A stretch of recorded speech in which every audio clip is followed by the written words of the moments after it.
કૃષિ કાયદાના વિરોધમાં પ્રદેશ કોંગ્રેસ આક્રમક બની રહ્યું છે। આવતીકાલથી જિલ્લા મથકો પર કોંગ્રેસ નવા કાયદાની હોડી કરશે। ત્રણ કૃષિ કાયદાના સંભવિત નુકસાન અંગે કોંગ્રેસે એક પત્રિકા પણ તૈયાર કરી। 26મીએ કોંગ્રેસના નેતાઓ એક ગામમાં જઈ લોકોને સમજાવશે। 31મી સુધી દરેક જિલ્લા અને તાલુકા બેઠકો પર લોકો સાથે સંવાદ પણ કરશે અને 1 થી 14 જાન્યુઆરી દરમિયાન કોંગ્રેસ પત્રિકા વિતરણ કરશે। તો કૃષિ કાયદાને લઈને કોંગ્રેસ આક્રમક મૂડમાં જોવામાં આવી રહ્યું છે અને આ સાથે જ આવતીકાલથી નવા કાયદાના વિરોધમાં જનતા વચ્ચે જશે કોંગ્રેસ।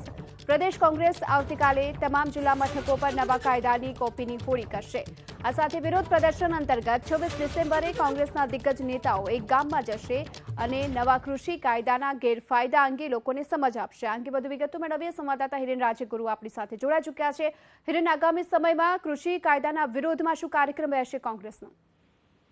બિલકુલ, આવતીકાલથી કોંગ્રેસ હવે લોકો વચ્ચે જશે, આ કાયદાને લઈને જશે અને કોંગ્રેસ જે વાતનો વિરોધ કરી રહી છે કે આ કાયદામાં એવું શું છે કે જેનાથી સંભવિત નુકસાન ખેડૂતોને અને લોકોને થઈ શકે છે, એ વાત લઈ અને કોંગ્રેસ લોકો વચ્ચે જવાનું નક્કી કર્યું છે।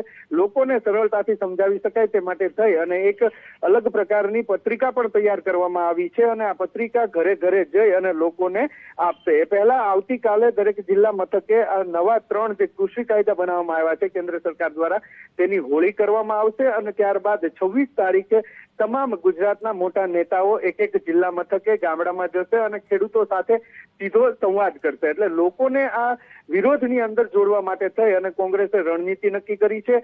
એક તરફ વિરોધ પણ થતો રહેશે અને બીજી તરફ લોકોની સાથે સંવાદ થશે, લોકોને પણ જોડતા જશે, એ રીતના આ તૈયારી કરવામાં આવી છે। જે પત્રિકા છે 1 તારીખથી લઈ અને 14 તારીખ સુધી એનું વિતરણ થશે। મહાનગર હોય કે પછી ગામડું હોય, આ તમામ જગ્યાએ કોંગ્રેસના નેતા અને કાર્યકરો ઘરે ઘરે જઈ પત્રિકાનું વિતરણ કરશે। એટલે ન માત્ર ખેડૂત પરંતુ સામાન્ય લોકોને પણ હવે આ વિરોધની અંદર જોડવાની રણનીતિ કોંગ્રેસે અખત્યાર કરી છે। આભાર આપનો આ સમગ્ર માહિતી બદલ। તો નવા કૃષિ કાયદાના ગેરફાયદા અંગે કોંગ્રેસ લોકોને સમજાવશે। 31 સુધી દરેક જિલ્લા તાલુકા બેઠકો પર લોકો સાથે સંવાદ પણ કરશે।